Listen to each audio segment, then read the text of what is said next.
इतिहास दिलेरों का लिखा जाता है, दलालों का नहीं लिखा जाता है।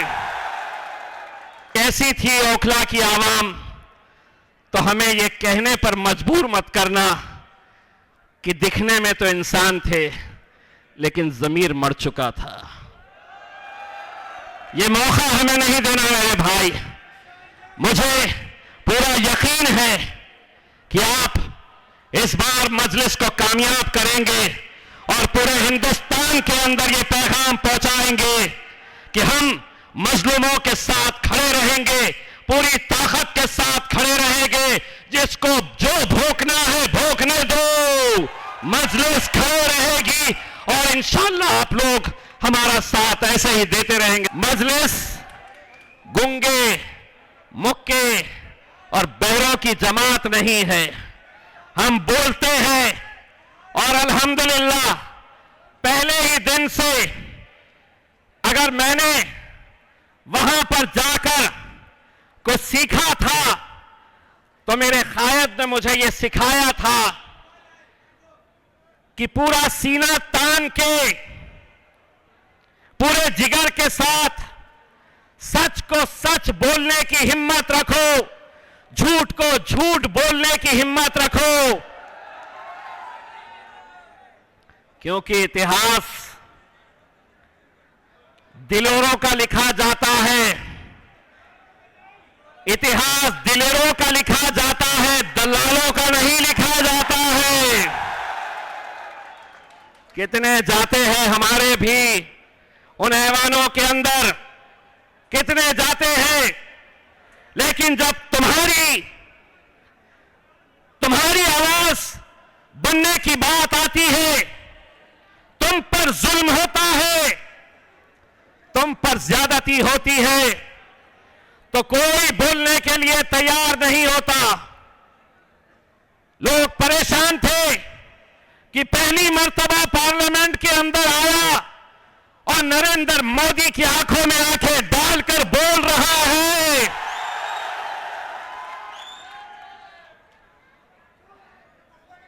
जब पहली मर्तबा बोलने के लिए खड़ा हुआ था तो अमित शाह बाजू वाले से पूछ रहा था, अमित शाह ने बाजू वाले से पूछा, ये कौन? तो बोले साहब असद भाई का एक और भाई आ चुका है। मेरे भाई, अगर मुझे इतनी खुशी होती है जब मैं ये नौजवानों का जोश देखता हूं, आपके जज्बे को मैं सलाम करता हूं। कभी कभी तो लगता है कि हम हैदराबाद में खड़े हैं कि जहां तक नजर जा सकती है वहां तक आवाम खड़ी हुई है। बस मुझे इतना यकीन दिला दो, इतना यकीन दिला दो। ए मीडिया वालों, थोड़ा कैमरा हमारे पास से हटा दो।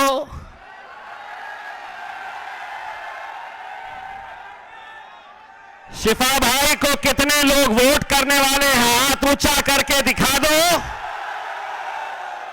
वहां दिखाओ। हमारे चेहरे में कुछ नहीं लिखा है, उनके हाथों में है जो भी है। 5 तारीख के दिन इंशाअल्लाह यही हाथ उठेंगे और जुल्म के खिलाफ एक पैगाम हम देंगे। जुल्म के खिलाफ एक पैगाम पूरे हिंदुस्तान के अंदर हम देंगे। सारों की बेल हो जा रही, सारों की जमानतें हो जा रही है। एक बात मैंने पहले ही जलसे में कहा था, आज एक बार फिर से दोहरा रहा हूं। शिफा भाई, आप ये मत समझिए कि आप अकेले जेल में हैं। यहां जितने लोग हैं 5 तारीख तक इन्होंने सबने अपना नाम तब्दील कर लिया है। बोलो, तुम्हारा नाम क्या है? मेरा नाम क्या है? असद भाई का नाम क्या है? मेरे भाई, दिल्ली के अंदर 2 सीटें हमें दे दे मेरे भाई, इतने जिगर के साथ पूरे हिंदुस्तान के अंदर मजलिस देखिएगा फिर कैसा आकारनामा अंजाम देती है उसमें। हमें बड़ी उम्मीदों के साथ हम यहां पर आए। ये जो मीडिया वाले हैं हमसे इतनी मोहब्बत करते हैं, बोले दे रहे। मैं बोला इन्हें तकलीफ इस बात की भी होती है 10 काई को लड़े,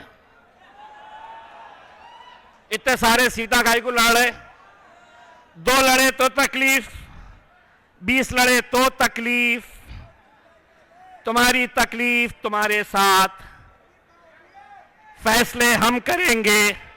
तुमको जो मीडिया पे चलाना है, जो मीडिया का इंटरव्यू हो रहा था, असद भाई से एक ही सवाल किया जा रहा था, आप दिल्ली के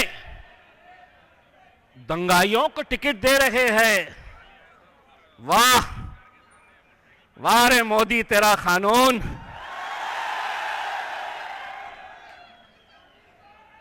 अगर ये दंगाई है तो एक बात अच्छी तरह से कान खोल के ओखला की आवाम से सुन लो।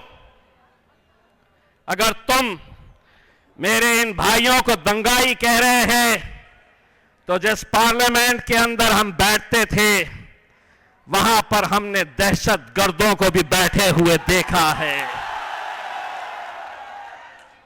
कौन थी?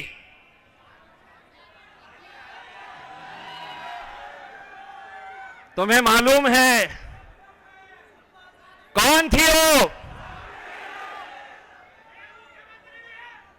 मैं नाम क्यों नहीं ले रहा मालूम क्या? क्योंकि आधा मैं बोलता हूं, आधा तुम बोलते हैं। मीडिया वालों को क्या मिलता है तो बाबा जी का, वरना तो है पुलिस वाले हमसे मोहब्बत करने वाले। ले बोले इसको भी अंदर, इसने उसको ऐसा बोला, हम कहां बोले, आधा हम बोले आधा ये बोले। ना हमारा कुछ होता ना इनका कुछ होता। मेरे भाई, मैं सिर्फ आप लोगों से इतनी इल्तिजा करना चाहूंगा, ये जोश को बरकरार रखिए मेरे भाई। कहीं ऐसा ना हो कि 5 तारीख के दिन आप वोट करने के लिए निकले, आपको बहलाने बहकाने, आपको खरीदने की भी कोशिश की जाएगी मेरे भाई। लेकिन इस बार आपका, आपके घर वालों का एक एक वोट, मैं तो ये कहूंगा कि शिफा भाई से ज्यादा उन 2 मासूम बच्चों को देखकर आपको पतंग की निशानी के ऊपर मोहर लगाना है मेरे भाई। 8 तारीख के दिन जब नतीजे आएंगे, हम तो आपके बीच में नहीं रहेंगे, लेकिन अगर किसी ने हमसे पूछा कि कैसी थी ओखला की आवाम, तो हमें यह कहने पर मजबूर मत करना कि दिखने में तो इंसान थे लेकिन ज़मीर मर चुका था। यह मौका हमें नहीं देना मेरे भाई। मुझे पूरा यकीन है कि आप इस बार मजलिस को कामयाब करेंगे और पूरे हिंदुस्तान के अंदर ये पैगाम पहुंचाएंगे कि हम मजलूमों के साथ खड़े रहेंगे, पूरी ताकत के साथ खड़े रहेंगे। जिसको जो भोंकना है भोंकने दो, मजलिस खड़े रहेगी और इंशाअल्लाह आप लोग हमारा साथ ऐसे ही देते